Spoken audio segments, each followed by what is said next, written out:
Dear, dear. Well, yesterday we had the Golden Adventurers doing our presenting for us. It's really nice. It gives you a chance to sit back, you know, let somebody else do the work. Today, we've got somebody else who's going to introduce himself. Craig Charles. Oh, hi. My name is Craig Charles, the man, the myth, the legend, the not-so-tall, not-so-dark, not-so-handsome man, the scally in your alley, the scouse in your house, the streetwise intellectual from the Liverpool intelligentsia, the poet, pugilist, philosopher, philistine, and juvenile genius. And Craig Charles has got to be funky. Yeah.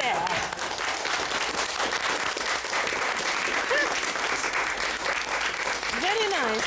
What did all that mean? Nothing, meant nothing at all. It was just like a hype. Now, are you awake now? Are you all right? Because what we said at the top of the programme, you had been for a sleep, hadn't you? Yeah, I'm recording an album at the moment. I've been in the studio until about 5 o'clock in the morning. Then I got the 10:07 train. 10:07 Look, train. There he is, waking up in the dressing room. Bless him. Oh, look, you've got glasses on. Yeah, they're not real, though. Why are you wearing glasses, then? I don't know. I think I'm hiding from something. Maybe the doctor will be able to tell me about it. Do they think... I think it makes me look a bit more... I think it makes me look a bit more intellectual, you know? I always feel as though I look like a mugger like this, you know? No, you look very intellectual. That's great for the poetry in you. Yeah. How do you come to be a poet? I mean, I reckon if you go out and ask 1,000 youngsters, boys, what they want to be, you'd be very lucky if one of them came up and said, I'd like to be a poet when I grow up. How do you come to be a poet? Oh, it's the girls, Judy. What do you mean? The girls love it. Oh, no! They do, honestly. They love it. What, it's so romantic being a poet, innit? I feel like, you know, I say, hello, I'm a poet, and I'm there already. Those tired old lines still work. They do. The roses are reddish, you do all that, Oh, no, I never do that. I get a little bit more, like, contemporary, you know? Yeah. But like the roses are dead, basically. Like, but, no, it goes well. Actually, I shouldn't put you in a box and call you a poet because I know that it's your policy really to diversify. You're sort of an actor, a musician, a poet. I mean, is that you don't want to be thought of as any one thing? Is that right? Well, when I first started that, I started out as a poet, obviously, but I did about 200 poems on television in a space of about 2 years, and I thought. See, once the nation sort of like see you as something, once you're established in the nation's consciousness as something, they don't want you to be anything else. Then, you know. So I stopped doing that for a while, and I got into the acting with Red Dwarf, and then, you know, now, you know, I was always a musician anyway. That's how I started out. That's how I became a poet, through like writing the music and the words, and all my bands kept breaking up. So I just thought, I'll go and do the words. So I went and did the words because I knew that I couldn't break up with myself. Well, the Red Dwarf was what really brought you to our attention, I suppose. A very, very funny series, and we're going to have a look at a clip of it now.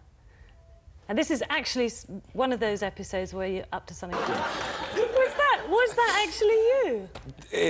With the pigtails and the hat? Flying through the air there. Oh, yeah, I was actually blown up. See, the thing was, when we were doing it in rehearsals, you know, they were saying, we'll get a stuntman, and I'm going, no, I'll do it. I do my own stunts, you know, thinking I'm Robert De Niro or something. And when it came to the day, the set was built up about, like, 6 feet in the air. So I had to fly over the thing that was another 4 feet high. So that means I had to fly over that and drop, like, 10 feet. And we only had, like, one mat. So you had to, like... The way it was, they cut to that thing where I'm going like that, and then they cut back to me. I run up, hit a trampoline, and they cut back to me, explode, you know, jumping in the air. And the first time I did it, I actually missed the mat and landed flat on my face like that. Didn't half hurt. Have you learned your lesson? No, I love it. Pain, I can handle it. Not long ago, you went to Hollywood. Is that your idea of mega-stardom? Is that where it's at? Is that where you want to be, big, successful American? Have you come back as Sidney Poitier? Hey, listen, I mean, let's go deep and deep here, Tarquin. No, Hollywood's not... I mean, it's such a soulless place, you know? I love New York better. New York's really good because it's... I don't know, it's like, it's a bit European, and it's like cosmopolitan, and like, you got an affinity with the people have got a lot of life, and in places in Hollywood, it's illegal to walk in the street. You know, if you're walking down the street, they arrest you. You got to drive everywhere, and everywhere's so far away from each other, like, you know. I mean, I suppose it is in a way, like, you know, you think about these Hollywood stars and all that, but... But can you see yourself in the big Hollywood mansion that belonged to a superstar, driving along in a big caddy? Maybe you can't see me, but I can see me, baby. You know, those dreams we were talking about before? Yeah. That's my recurring nightmare. No, yeah, I'd love it. Yeah. But I thought you were really sort of, you know, working class background, yes. A lad of your roots, and that's where you wanted to stay. That's the big mistake. I mean, that's the thing about, like, you know, Eric Bristow, you know, shouldn't get a darts type thing because he's working class and he plays darts. I mean, should you only be successful if you give a lot of money to the Conservative Party? Should you only be successful if you're rich? I mean, like, you know, anyone, if you've got talent, you should be able to be a star. If you're working class, or if you're black, or you come from Liverpool, that shouldn't get in the way. I mean, if you can do the job, then you can do the job, surely. So how do you see you're going to do that? Where do you see your success? What is your success Hollywood's really then? not in my plans at the moment, you know? I mean... I mean, you are doing an incredible amount of things all at one time. You're in the children's programme, What's That Noise? It's a music show, it's not really... It's like, it's not a kid's show. Don't tell your mum, no. It's only children's time, Yeah, it's isn't only it? children's time, like, yeah. But, see, Red Dwarf really sort of attracted the attention of the kids. The kids really got into Red Dwarf, so I thought, well, you know, if the kids like Red Dwarf, then why not get into the kids? See, the thing is, when I was a kid, I watched Tiswas and Lenny, and I grew up with Lenny Henry. Now, no one sees Lenny Henry as a children's entertainer, because we grew with Lenny Henry, and Lenny Henry grew with us. So that's the sort of, like, idea behind it all.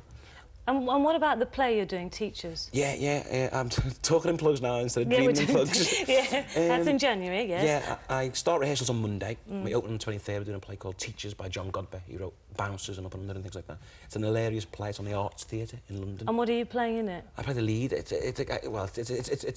a three-hander. There's three people who do it. I play a guy called Salty. It's about 3 school kids, and they put on this play, and we all play adults, and then we play kids and things like that. I get a chance to play a lot more characters. I get the chance to prove that I can be something other than a Scouser. Oh, do you? Yeah, sort out me and my mates. What? Welsh. Terry, Jerry, Kerry. No, sorry. Good old Cockney accent there. And of course, you're working on an album with your band, the Sons of Gordon Gecko. Yeah. That's what I was doing last night. That's what I was in the studio so late last night. Yeah, we're doing a band. I've got a band and we're doing an album of music. And see, I was always a musician. I was always like, you know, I was always in bands, and it's all turned full circle for me now. I know it sounds like so arrogant. It sounds like I'm so busy and like, but it's not like that. What kind of music? I mean, the name Gordon Gecko. I mean, I've heard that before. It's from the film called Wall Street. Have you seen a film called Wall Street? Oh yeah.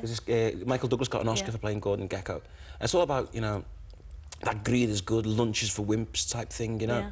And like it's counterbalanced by we do a lot of songs about like things like Not Quite a Born Again Christian. It's all about like money is the new temple, God is as like, you know, success, God is business. You know, it's all about the juxtaposition of that. You know? Well, whichever way you do it, through acting, through music or poetry, Craig Charles, lots of success. Thank you for joining us today.